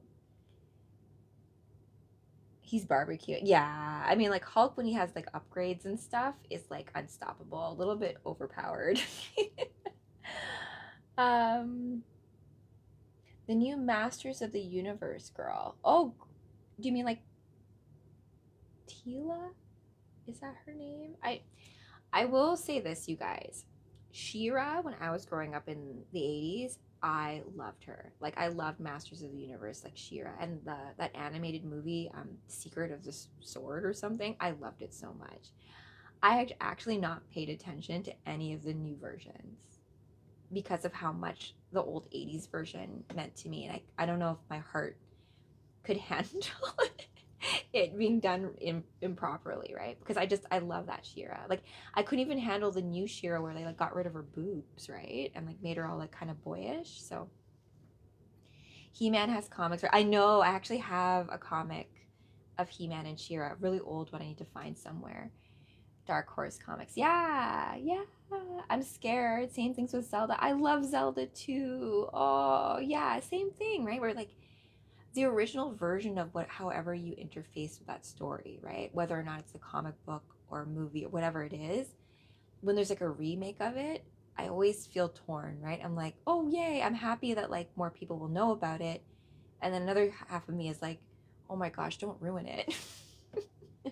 Yeah, I don't think it ever could because like I'm not 10 anymore, right? So like, but the 10-year-old me still lives in me. So it's like this interesting thing that happens when you like, especially when you like revisit certain movies that you watched when you were younger, and you get different things when you're older, and your favorite parts are still your favorite parts, but they're just different, right? So yeah, yes, yes. And you protect that teenager. You protect that badass kid who like thought that they could do whatever they wanted. I admire the balls of my younger self, right? So we're blown away as kids. Yeah, you know, there is there was a movie I watched yesterday. It was a kids movie, The Magical Faraway Tree, with Andrew Garfield as the dad. And that movie was really, really good. I wasn't expecting it to be as good as it was. I cried during it. Like hubby was like, "Are you crying?" I'm like, "Yeah, I cry during kids movies all the time." And in that movie, there's like fairies and all that kind of magical stuff as well. But it's shown that how like, you know, when you're a kid, you can see fairies, you can see like dragons and unicorns and magic, but you grow up and then you forget. But there's a moment where like one of the old fairies, Moonface, goes and sees Andrew Garfield even though he's grown up already, and even though he can't see him, he can feel him, and just that remembrance of like, I remember, and I validate my experiences as a child, right? And that's what I've been kind of going through in terms of like, oh, thank you for that. Like the PTSD diagnosis, right, was because like I'm writing a book, and when you go back into old memories, the good ones are infused with the bad ones, and like it's all the story, right? It's just like when you read this, like the hard parts of the story, they're still part of the story, and those really tough dark parts are required so that the other side can happen, right? There is no catharsis if there is no initial, you know. But for me, like it's always tough. Like I hate this part of the story. Like I hate this part of the story, right? Like a never-ending story, Atreyu and the horse, and like it gets stuck, and just like I just hate this part. But if you're able to withstand it, if you can live through it, if you can just have the courage, the strength to feel all the feelings that are tough, then the other side will feel ever so much sweeter, will be ever so much more worth it, right? I know, Zono X. Yeah, like I mean, I think so too. With me being honest about my diagnosis and like certain coping mechanisms, I hope I can help other people too who feel paralyzed by things like fear, and you're your mental state and like all these intrusive thoughts to like develop like emotional martial arts, right? Or like different practices by which we can just like break out of it, right? So I wish that for you guys. Aw, you're very sweet, Fractal Spiral. Yes. And you know what, too? I do some work with a group called Decriminalized Nature, where I've talked to a lot of vets with PTSD who deal with things like, you know, you take certain substances that are considered illegal, but they're the only things that help you, right? Like Mary Jane, cannabis. I love cannabis for like that has been a very great coping mechanism for me, um, just because it helps me forget, right? Um, you know, we remembering, forgetting, it can be a gift to forget. So that's why I use it in that sense. Hulk versus Mogul. I'm not familiar with Mogul actually. Um, that would be a thing too. Like I like having villains against villains, right? If there's anything that you can count on with villains is that they actually will fight each other. And so if you have a big thing that you're trying to deal with and you're going up against bad guys, just know that they will probably betray each other. So let's not on our team, let's not do that, and let's not be petty with each other. Just like here, where like freaking Ultra Boy, you're punching the guy on your same team just because you're butthurt about the fact that you don't get credit, or like the fact that you like have your own inner emotions or frequencies and things that you're trying to deal with, but it comes out by like attacking people on your own team when really that's not really like it happens a lot. Like I've done this in like when I've managed projects and things get really stressful, it's really easy to start like pointing fingers at each other as to like it's your fault and your fault, but like whose fault is it? Like whoever's fault it is or isn't is not going to fix anything, right? So let's just wait. um Dealing with a toxic work environment and the only thing keeping there is health benefits. Oh, Nocturnal Vamp. How did I leave my 9 to 5? You know what? They let me go. The universe did that, right? So my last full 9 to 5 job in corporate was at KPMG 33 Bay Street in downtown Toronto. I worked for KPMG International in digital. I was a manager, right? But what you realize in a lot of these corporate structures is it's just basically like high school. And my team was getting a lot of hate from the brand team and other teams because people liked us. My team, we were relationship managers. And what that means is that in KPMG internally, you have, let's say, different digital implementations to like run your websites and stuff, right? And so each team in each country has their own tech team that needs to get these new tech, and then they have to implement it on their end. The brand team would do things like, you know, change font colors, change these things, and then not actually help in the transition with each of the teams and countries, right? And they were very like insensitive to things like English not being a first language, all that kind of stuff. But my team was. I had a girl who was like from Romania, a few people from India. Like I had a great team, and they basically dismantled my whole team. That's how I left. And they actually wanted to keep me on KPMG, but I took that as a sign from the universe. So I took the severance and I left. And that was it. Insensitive. Well, yeah, in the sense of like, they didn't like, we were in a meeting once, and I would say North America, out of all places, we really only speak English here, right? But if you go to Europe, people there speak like 3 languages. Like people speak like French and like German and English and all this other stuff, right? So I think I brought up in a meeting once, I was like, I don't really like how English centric we are. I mean, I speak English, but like we should consider when it comes to communication how other people are understanding us and that kind of thing. And they really didn't like that. They didn't like the fact that I brought up stuff that no one wanted to talk about. So they like, but I was a good worker, right? So how could you, you know? it's just that, like, the politics of like work and corporate culture, I never got along with, right? And they only probably, I got away with stuff, you guys, because I was a cute girl, honestly, bar none. Like, I probably wouldn't have gotten away with as much as I did if I didn't look the way I did, and that is the truth of it. Why are they do weird? Well, I mean, that's all corporate people, right? I don't know if that is a fair matchup. I feel like Mr. Sinister would get blown away in a weird way, because Mr. Sinister's got way too much of his own inner ish. Remember, like, Mr. Sinister clones Jean Grey and makes Madeline Pryor because he's like becomes obsessed with her. So I feel like Mr. Sinister's got more weird stuff. Like, I mean, Batman's messed up too, but he's got that more in check, I think.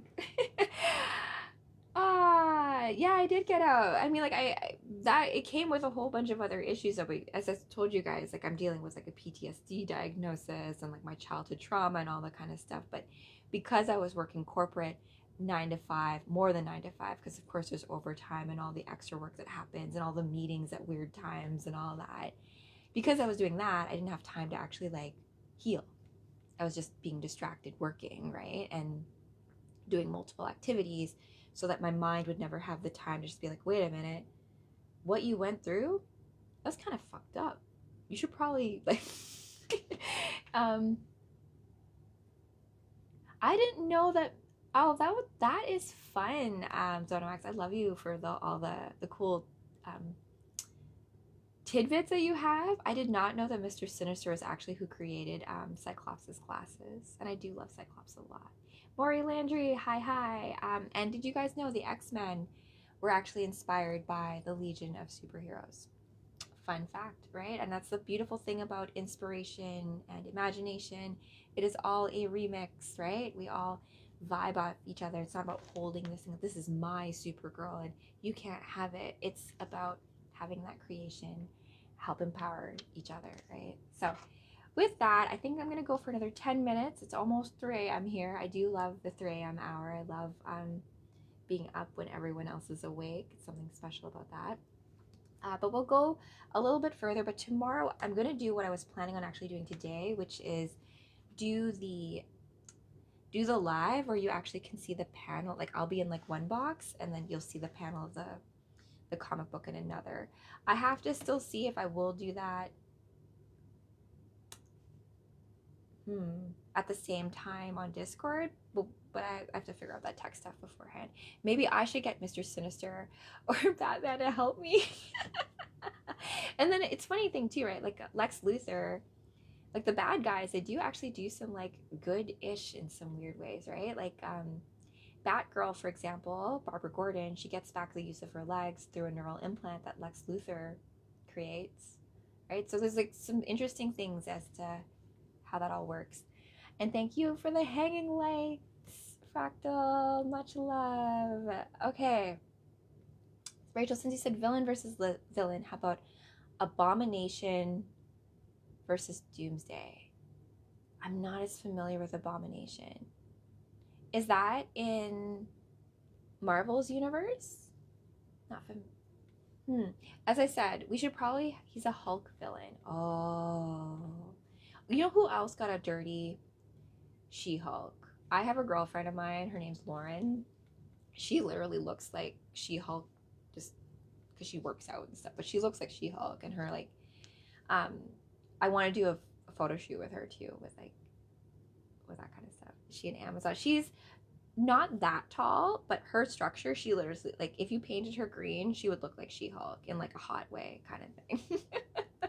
And to all of you guys, I really encourage you guys to cosplay as the characters, right?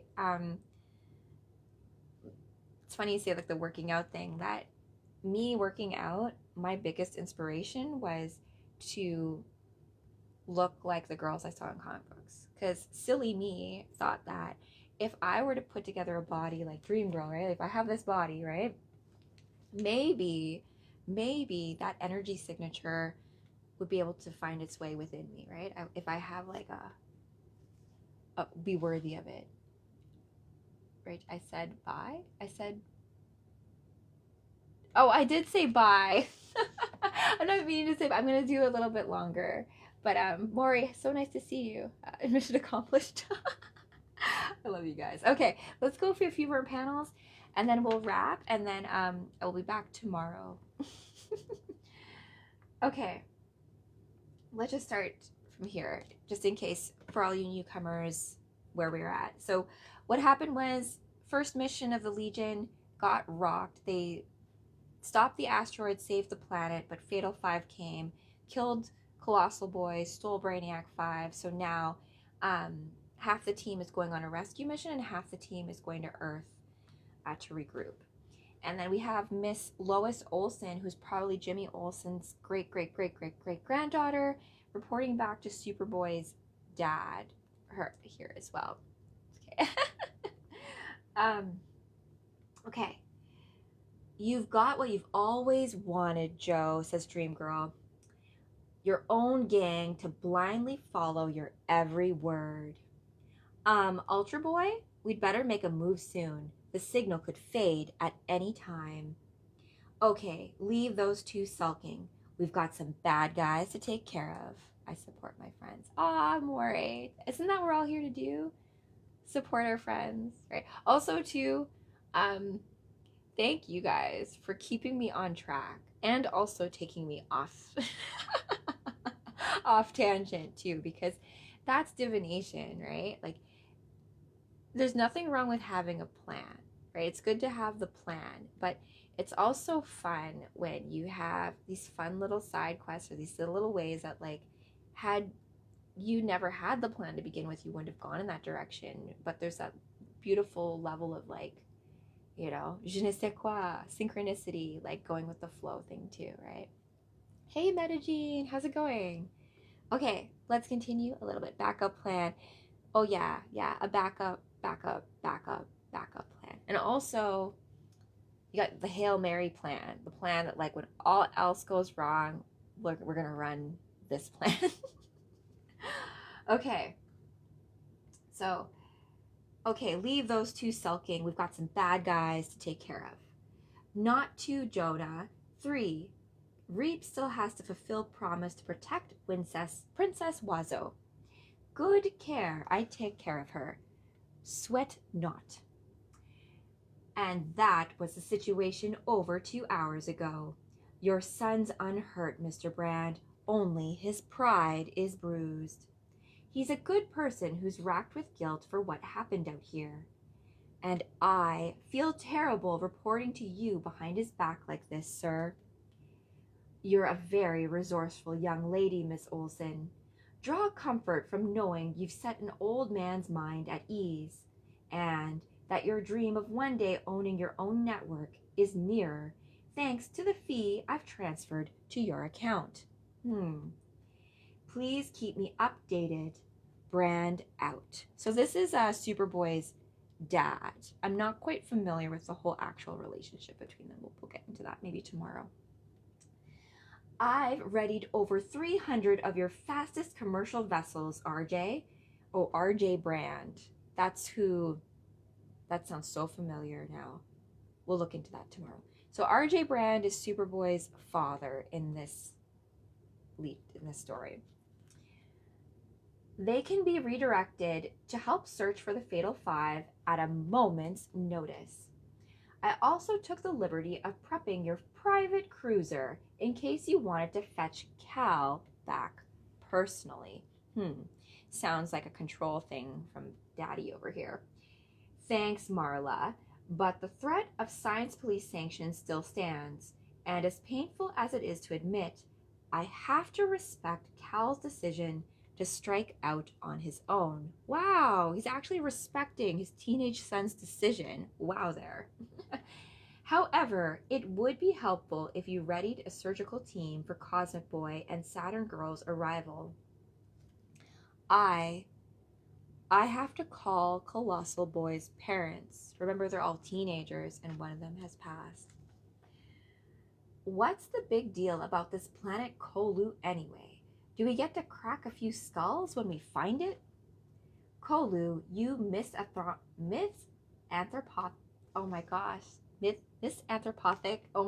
witch, somehow exists in a state of constant concealment for centuries. it has evaded everyone's efforts to locate it.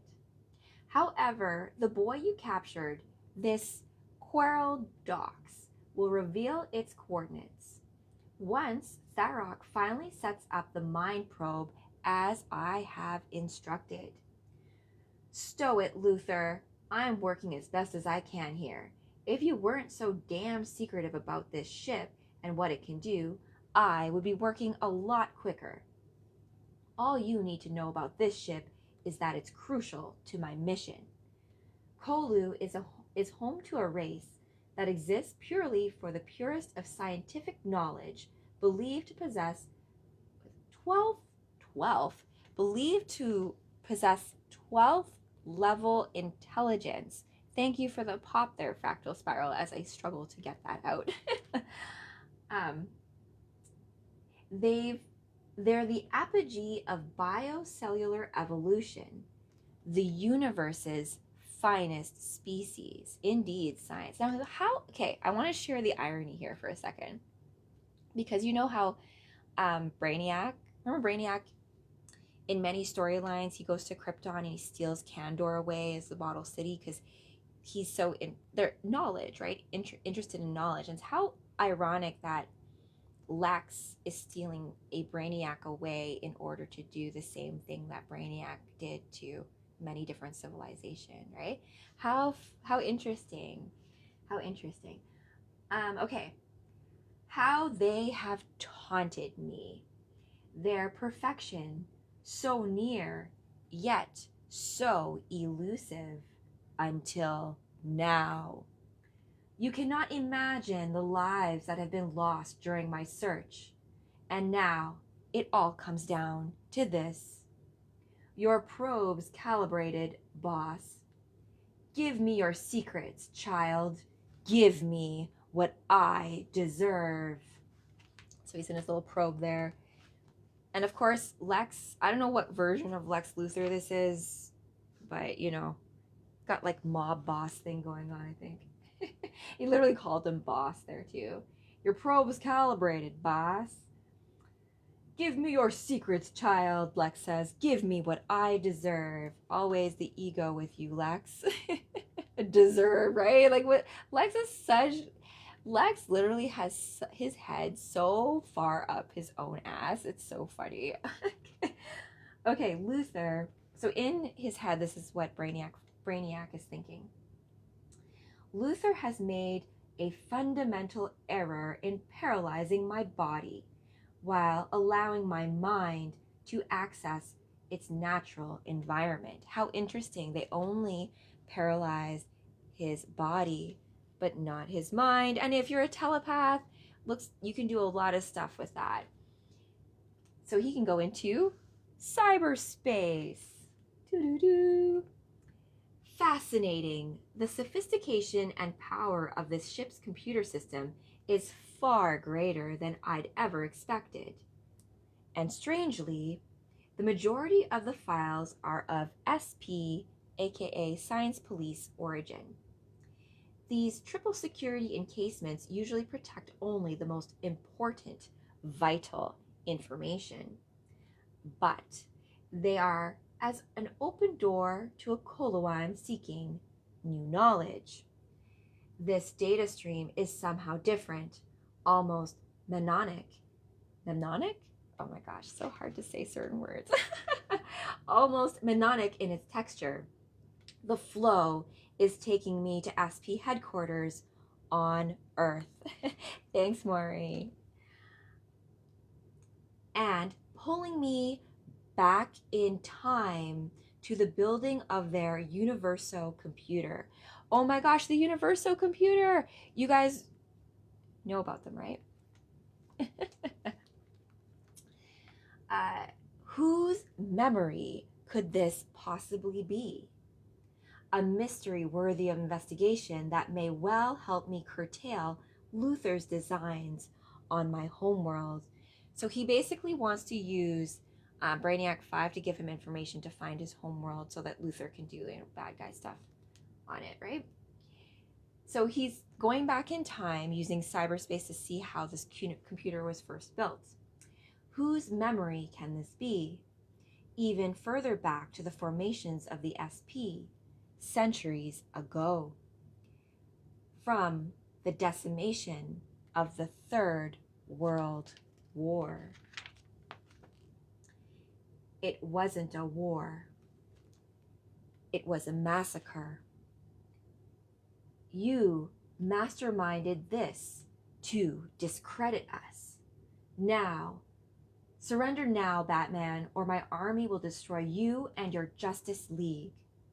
I am Lex Luthor, and no one can prevent my destiny to rule the Earth, or the entire universe now that I have your help, Koluan.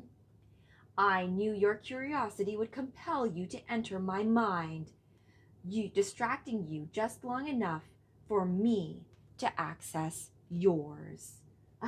So Lex played this all sketchy, right? He knew that Brainy would actually go into his mind, right, to figure things out. And so he basically set a trap for him there, because it's just like when you have telepathy, right? If you open up your mind to read, you are also opening up your mind to be read, right? It's like like when you or if you astral travel, if you can see those beings can also see you, right? So yes, you guys know. So that is also just a little bit of a warning to all of you guys who are astral travelers and all of you guys who go out doing magical things. Hey Tina, welcome to the read. We're reading Superboy's Legion as Kara Zor-El, the last daughter of Krypton. But yeah, that's a great. I look at, like, you know in Lost Boys how they read comic books to fight the vampires. I read comic books to like look at like clues to reality and how like time travel functions, how that will all work. So yeah, to all of you telepaths and all of you very, very intellectual, you know, people who do all of like the mental power stuff, just be careful, right, of nefarious forces out there that may try to trap you into things, right? Okay, so now hopefully the team comes and rescues him before they actually extract some really important stuff from Brainy's brain. So now let's flash back to the superhero team. What are you doing? Asks Dream Girl. Reap tried to know Phantom Girl by looking like her. Oh, she's Phantom Girl. I keep on calling her Dream Girl. This is Phantom Girl. I love it. Lumpy or smooth? Oh my goodness. Always smooth, baby. But a few lumps, that doesn't spoil it, right? Okay. It's like when you make pancakes, you need to make sure like all the lumps are out. Phantom Girl. Who's Dream Girl? Dream Girl is actually in my other comic book. There's a lot of actually kind of a sexy stuff between Dream Girl, Saturn Girl, and Cosmic Boy kind of thing. I don't know. Dream Girl, I love Dream Girl. I actually would love to cosplay as her and Saturn Girl at some point, but I thought this was her. This is Phantom Girl, I think. Now I'm getting confused. So I think it might be well worth you guys to do a live where we put up all the pictures of the different Legion of superheroes and we go through them, kind of thing. Not rage. Is the absolute series worth reading? I haven't read it yet, but I think it is. Stop. Okay. So we can see this alien guy here is Chicky. Chicky over here is a princess. So the alien guy, he's there to like protect her. I don't know if Reap is actually male or female though. Looks like, okay, whatever. Let's just keep going. Reap tried to know Phantom Girl by looking like her, to understand why she left Jonah for Superboy. I stayed with Superboy because I know what it's like to fall out with your parents, and it was Joe who left me. Ah, so follow Joe later. Use tracker Reap place on him as he leave. You did what? Seems Joe was right after all, Durlan. Despite your oaths to protect me, your actions have proven you're really no more than a cowardly spy. But please, princess, Reap has to see Jonah leave too. should be with him now. Guilt for Colossal Boy is colossal? Reap could have done more. No, we were all useless. At least Joe's trying to make amends. I say, who do we see about joining the Legion? Sorry we're late. Hell of a lot of traffic leaving Rimbor, don't you know? We saw the scrap earlier and figured you might need an injection of raw power. Who doesn't like a little injection of raw power? The name is Rance, Garth Rance. But as the master of electrical energy, I prefer the name Lightning Lad. And I'm his twin sister, Ayla. We once shared the same power, but mine has evolved. Now I'm able to manipulate light in all of its forms, from ultraviolet blankets to microscopic laser precision. You can call me Light Lass. Your Xenoid signature not known to read. Your species have powers? I am Censor and Orandodos? That is all you need to know. Censor's people are secretive about their power, but you'll be impressed. She looks very sorceress supreme. So can we join? There's a slight problem there, I'm afraid. I'm not sure there is even a Legion anymore. Superboy, Cal, we have to talk. No need. My Superboy hearing works fine. All my powers do, except when they're really needed. Now, go away and leave me alone. Oh, it is now 3. Oh yeah, we went past it. I'm gonna finish this off, you guys. It's crazy how time flies, you know? I know you wanted to impress your dad, show Leto and the SP how wrong they were, but if you give up now, you'll be proving them right. The rest of the team are keeping your dream alive, and others are still willing to join. They believe, and so does your dad. Despite what happened between you two, he wants you to succeed. I know because he told me. In one of your secret messages, yells out Superboy, showing him how stupid I've been. Don't be so selfish. Do you realize the risks he took standing up to the SP on your behalf? If you'd only grow up, you'd see how much he actually cares for you. And there is where we're going to leave this story for now, you guys. We will continue onward from here. You guys remember, we're here next time. And tomorrow I will try doing this on studio, right? So you guys can actually see the actual panels up close as well. Please do, ZonoX. I appreciate all the stuff you guys send me. All the stuff. Alex, thank you for the heart guitar. And you guys, I am working on some fun Birds of Prey burlesque stuff. So some cute dances with like Babs and Black Canary and Huntress and Dove and all that kind of stuff. So stay tuned for that this week.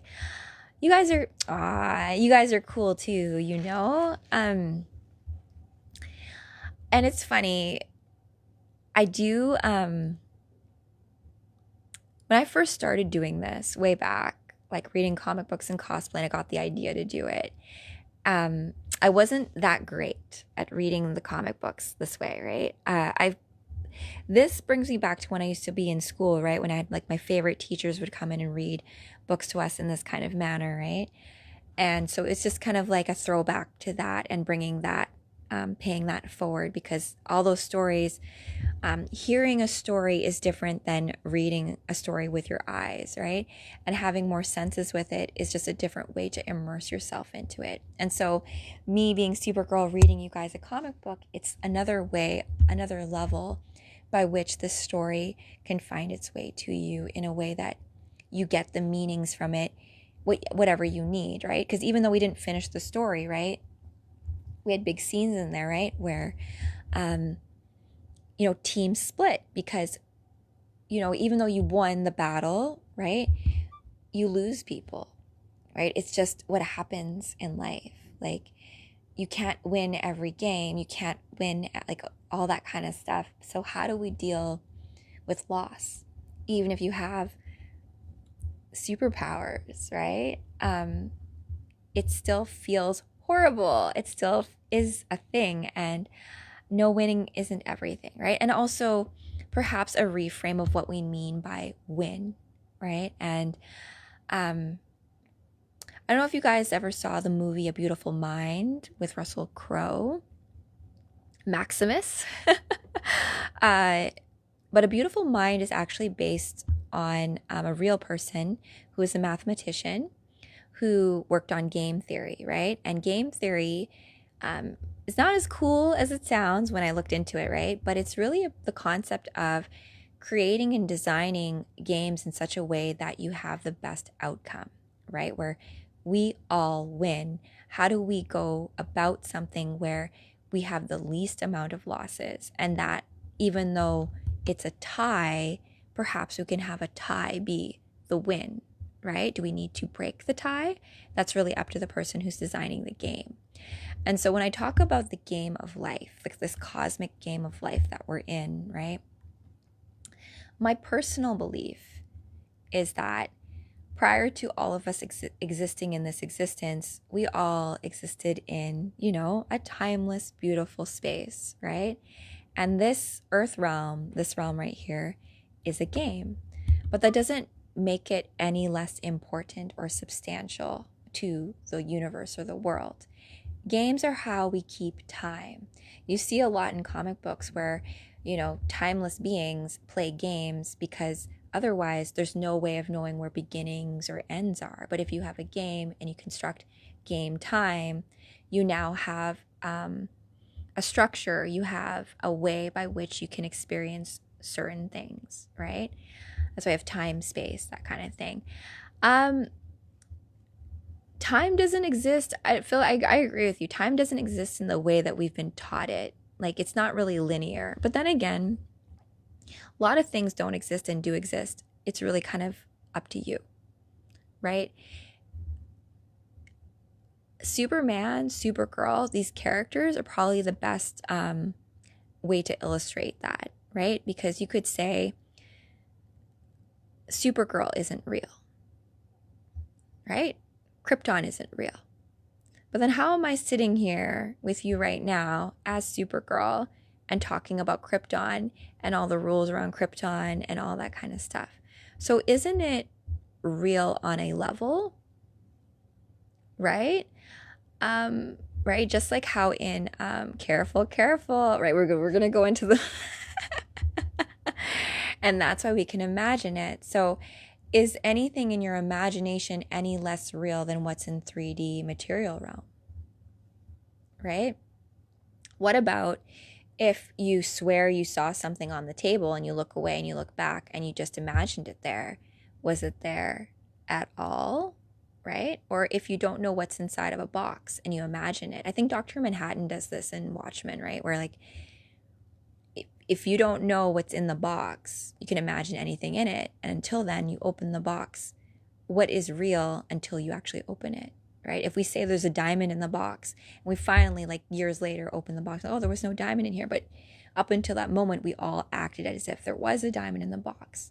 For that time, that diamond was real in the box, right? So that kind of thing. Also, when I look at time, I look at more timing.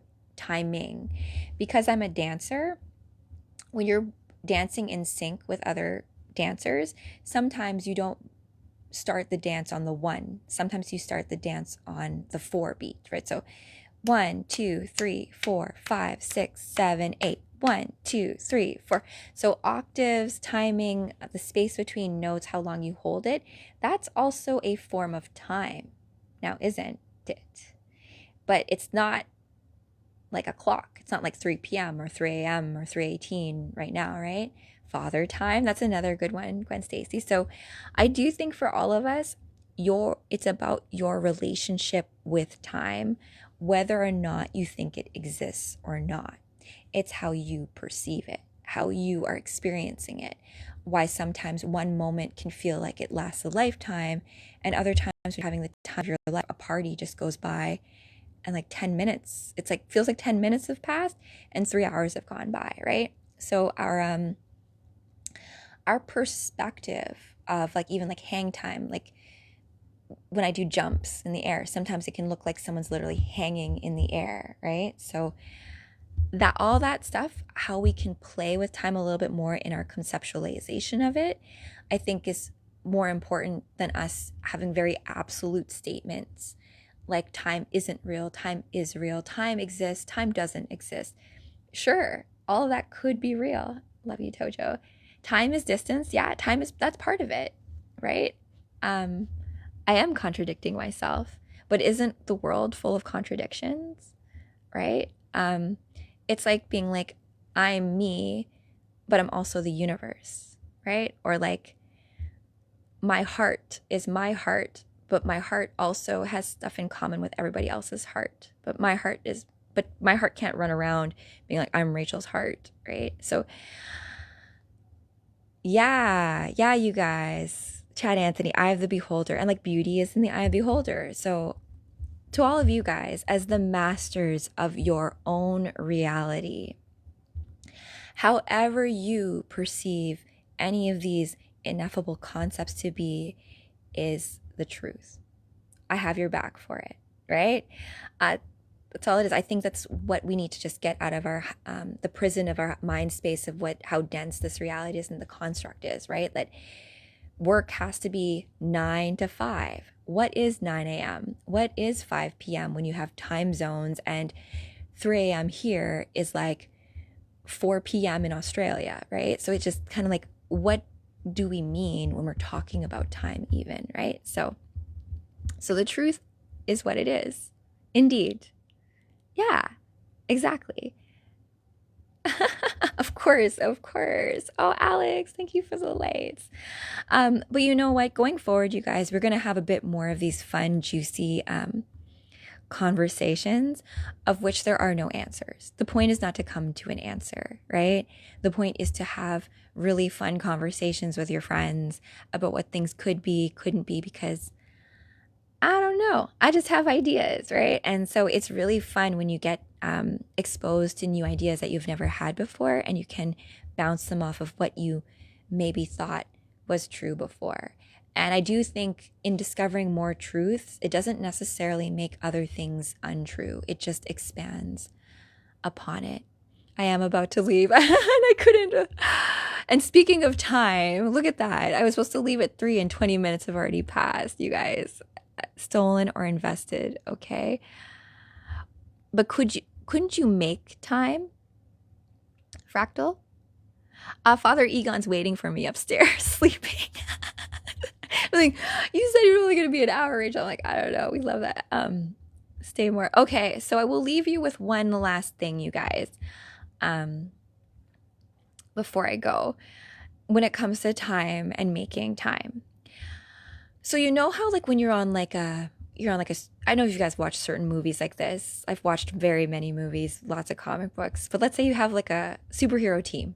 We're all going on a mission together, right? Not everyone is doing everything, right? Some people are distracting the guards. Some people are like getting the bad guys. Some people are like opening the locks, that kind of thing, right? But there is this concept, right? Like where one person, let's say like Luke Skywalker, you have to like blow up the Death Star, or someone has to go in and do the actual like kill shot, right? But to do that, you need a window of time to do that, right? So I always love this saying from your friends where like, I feel like my role in a lot of situations is like, I will buy you time. Like as a project manager, like when I used to have people being like, I need 2 days to fix this. I'm like, all right, it's supposed to be due tomorrow, but I will get you more time to do this, right? So that when we talk about time, um, it's it even though we cannot see time, it is still in this 3D reality, right? It doesn't exist outside of this construct. So we can play with it a bit more. We are not trapped in it, like the time trapper, right? In Crisis.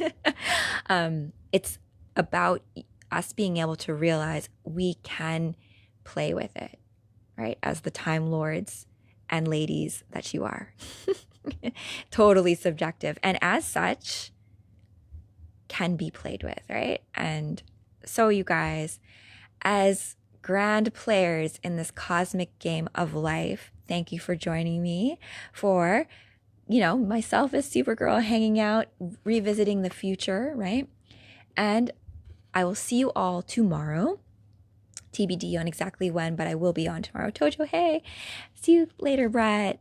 White Ring, and all you guys, thank you for joining me. You guys have been the best, as per usual. And remember, it takes true courage for you to be exactly you in this cosmic, beautiful game of life. So be sure to play as exactly you, no one else, because the universe is counting on you. But don't you worry, I have your back. Okay, you guys? No fear. Go get it.